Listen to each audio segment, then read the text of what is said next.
Inien, Huh? why aren't you in class? Wait, what? Class, no, is this another high school thing? Are you gonna go off on the high school thing again? No, you're supposed to be in monster class. I have a, what? Monster class. Hold on, go back. What was that? Monster class? You're enrolled in monster class? I put up Oh. flyers for monster class. Wait, what? Who?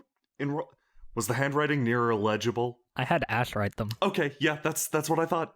Looks like a gorilla tried to write. A gorilla that was drunk. Okay, whatever. Yeah. I drew the pictures, so I thought the message would. I mean, come yeah, across, admittedly but, the brushwork was actually very nice. I thought you got Zeke to do thank you. that for you. No, I've been training. Okay, that's mildly interesting. Lots of push-ups. Okay, now I'm... Class is in session. am I the only one in class? For now, until I find other students. You'll just have Okay, to catch yes. them up on the homework once you're done. In which case I'll totally tolerate this. I mean, admittedly, when you get other people here, I will necessarily be their senior, and I'll be able to lord it over them pretty much forever. Oh yeah, you'll be teacher's pet. I wish there was an invisible desk to sit at. Just sit on the floor with me. Thunk, thunk. All right, lesson 2. You missed lesson 1. Kier will catch you up on that. Huh. Okay. Anything critical in that? Like, it isn't something ultra basic like what is a monster, right? Nah. Kier will catch Okay, you good. up on that. Okay. Okay, good. Lesson 2. Why are monsters so weird? I have many answers, but frankly, I'm more interested in receiving learning at this point. Go ahead and throw one of those answers out. What are you talking about specifically? Are you talking All about right, the semi-arcane? that's wrong. You have a lot to learn. Here we go. You know how monsters are really weird sometimes?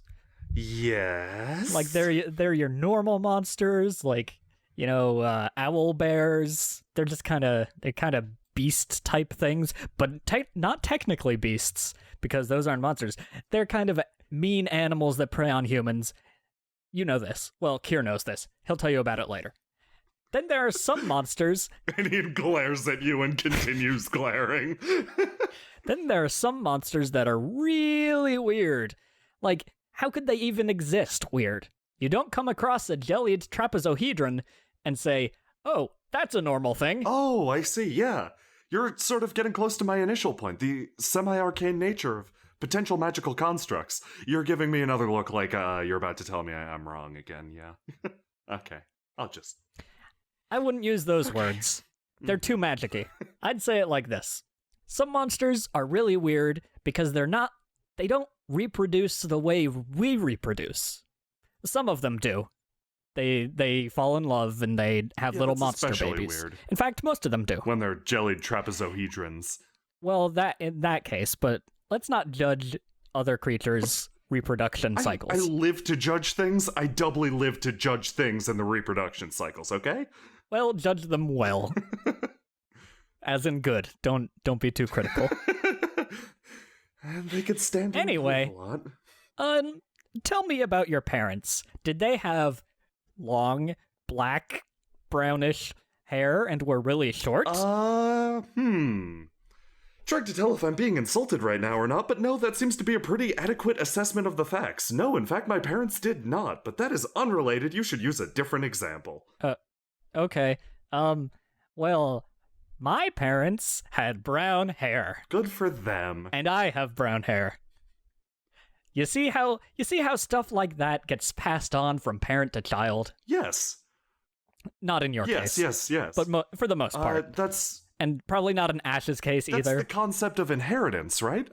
Exactly. You can inherit different traits from your parents. Gregor, that's actually shocking. You display a level of learning that's far above, the mean average of even learned people in the Free Isles, and you say you're a monster fighter. Ooh, you're just insulting yourself because I'm the teacher and you're the student.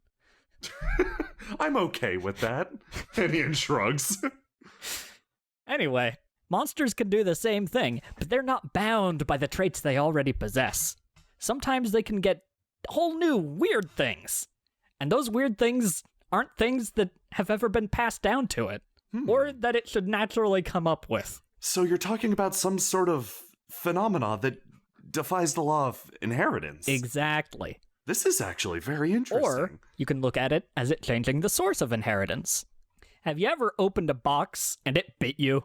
Are you talking specifically about a cat-like box with fuzzy ears and a tail, or are you talking about some sort of monster? No, some sort of monster. Oh, okay, in that case, no, I haven't. Well, these examples really aren't working with you. But there are these boxes. Mostly they look like treasure chests, and you open them up, and they bite you, and sometimes eat you, and sometimes kill you. They disguise as treasure chests around here? Yeah, so you know what I'm talking about. Mimics. Oh, wow, that's entirely confusing. Mimics, yeah. Oh, I absolutely got you. Wow, they disguise as things completely different where I was from. So, how could something like that possibly inherit those traits from its parents? Well, it didn't exactly. It did, but where did those traits come from in the first place? Get a load of this. It thought them up. That's right. Hold on a second. Inien spins her pen around. You're saying that these creatures not only have some sort of agency, they have the consciousness to think and willingly change themselves? For some of them, but for the most part, it's more of an instinct.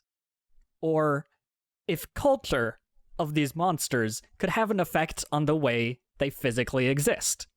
So, say one of them sees a treasure chest. Maybe its babies will look like treasure chests, whether it decides to disguise as one or not. They all have a little bit of magic in them that lets them become new things. It's beautiful, really, until they bite you.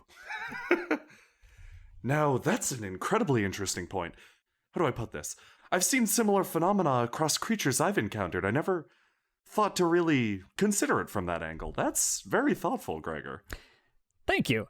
It's something you gotta know when you're killing these things. I suppose it would make things rather more difficult. I always did wonder how you naturally, well, let's say you encounter a giant flying eyeball, correct? Yes.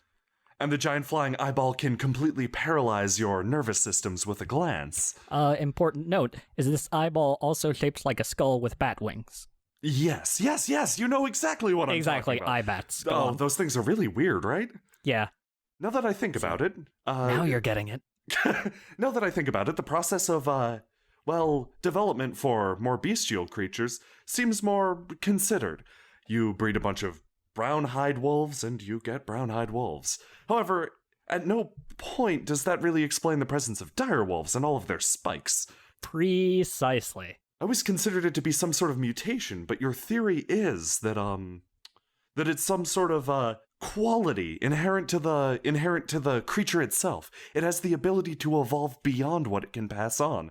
And how can you determine which creatures have or don't have this quality? Well, you look for the magic inside them, but that's not really something you can actually do. So, it's something you just kind of figure out. If it doesn't make sense that it could really exist in this world while following the same rules that you and I do, presumably, then it's probably got this little bit of magic. Some monsters do it over generations. Some of the really old ones can do it to themselves. Now that's a phenomena I'd like to trace the root of. Regardless, it explains a little bit of what the wandering scholars are doing, going around and, well, testing so many creatures. It adds another layer. Honestly, I kind of wrote off their actions as, well, rather foolish. They wandered around killing creatures to fill out their bestiaries, but it makes a little bit more sense if they're charting for an unknown quality. It's an important job. Gotta know how to kill stuff and what stuff is and where it came from and how to kill it. This was surprisingly informative, Gregor. I'm glad to surprise you. In fact, this is making me reconsider a few things.